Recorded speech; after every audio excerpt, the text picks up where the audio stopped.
Okay, let's dive right into this explainer and uncover the ultimate detective story behind literally the most famous lost city in human history.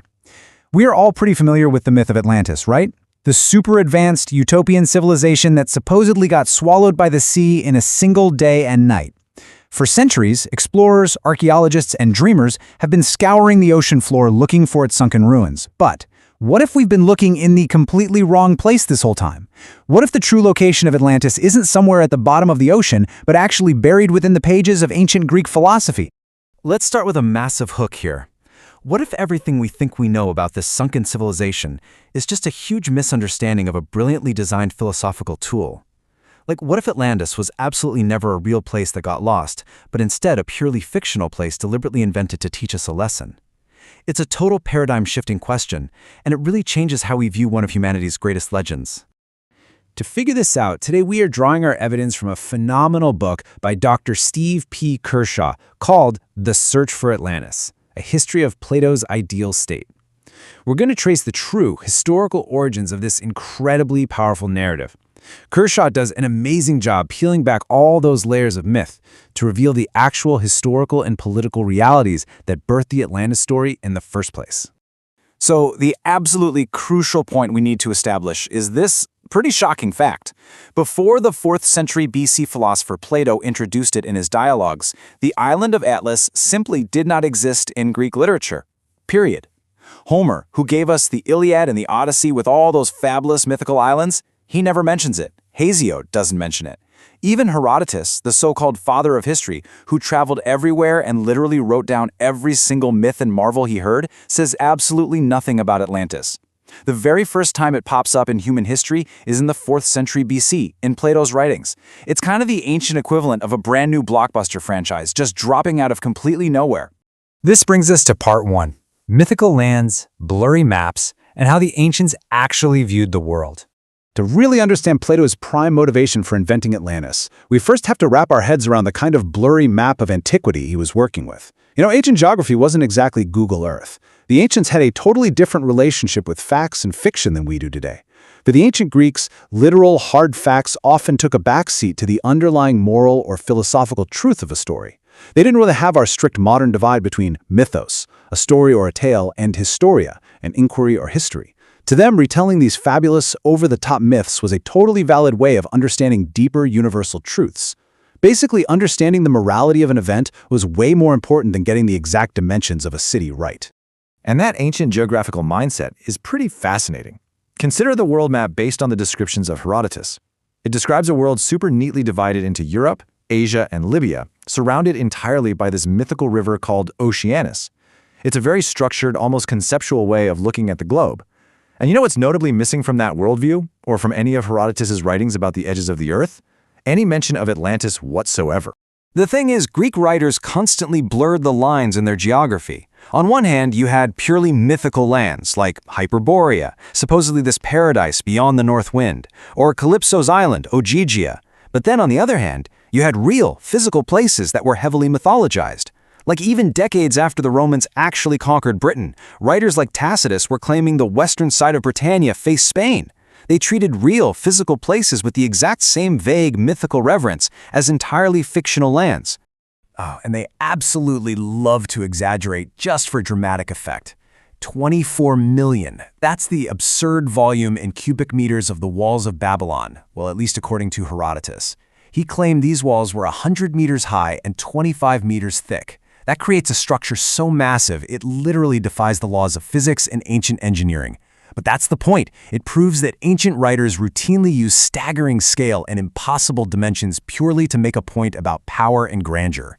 We definitely have to keep this in mind when Plato starts throwing around these massive numbers for the size and wealth of Atlantis. Moving right along to part 2, the Persian War blueprint, and how Plato started stealing from reality. Let's look at our next major clue here. Historical reality actually provided Plato with a perfect blueprint for his fiction. He didn't just pull Atlantis out of thin air, he built it using the geopolitical realities of his recent past. Plato masterfully mirrored the real-world Persian wars.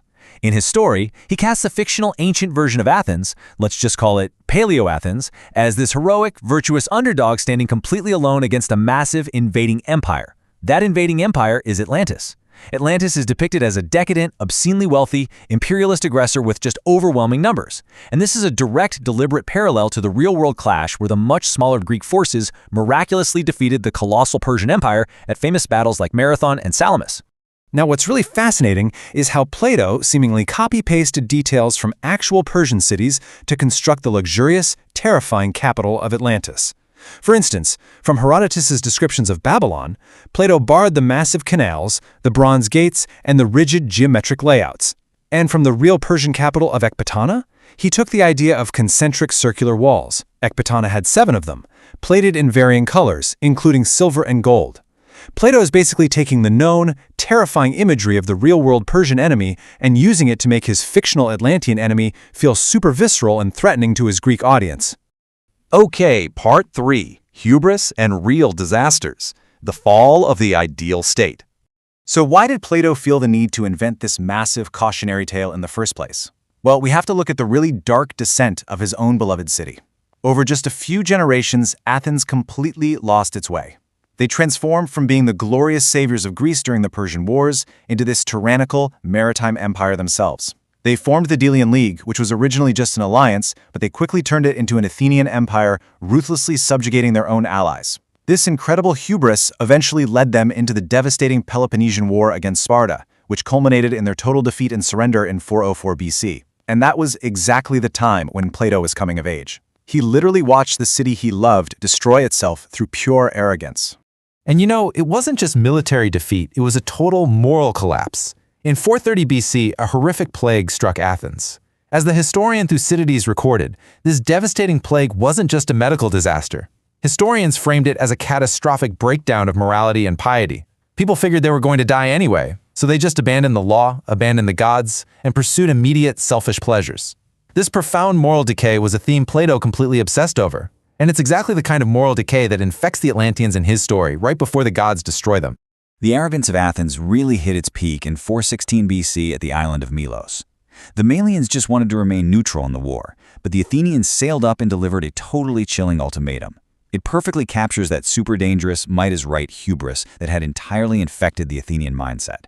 When the Melians refused to submit, the Athenians slaughtered all the men and enslaved the women and children. Athens had basically become the very monster they once fought against. They'd become Atlantis.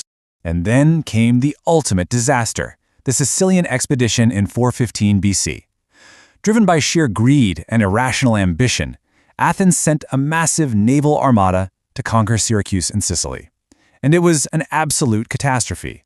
The fleet was completely destroyed and thousands of Athenians were just left to rot as prisoners of war in stone quarries. Athens' disastrous naval invasion of Sicily directly mirrors the arrogant, doomed expedition launched by the fictional Atlantean fleet against Plato's ancient Athens. The historical parallels there are just undeniable. Which brings us to our final section, the philosopher's warning and sinking the myth.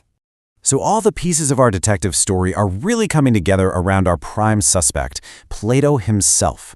He wasn't just some detached observer writing in a vacuum, he was intimately connected to this history. When you trace his family tree, Plato belonged to an incredibly wealthy, politically active family that bizarrely claimed direct descent from the sea god Poseidon, which, by the way, is exactly what the kings of Atlantis claimed. Furthermore, his relatives were deeply entangled in the chaotic, violent politics of fallen Athens. This included the brutal oligarchic regime known as the 30 Tyrants, who took over right after the surrender to Sparta.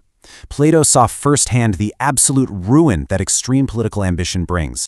He even had a real-world mechanism ready to go to sink his fictional city. In 426 BC, when Plato was just a baby, a massive series of earthquakes struck Greece. The sea dramatically receded and then rushed back in as a devastating tsunami. It literally swallowed and wrecked a real-world island fortress called Atalante. Does that sound familiar? Plato essentially just took this real, terrifying geological event and scaled it up to apocalyptic proportions to sink his fictional empire of Atlantis. So I'm going to leave you with this provocative thought.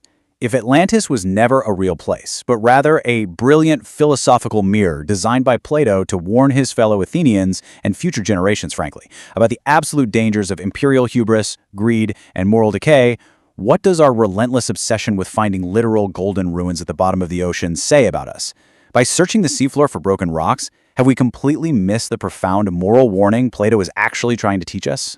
Thank you so much for joining me for this explainer, and I really hope this changes how you think about history's greatest sunken city.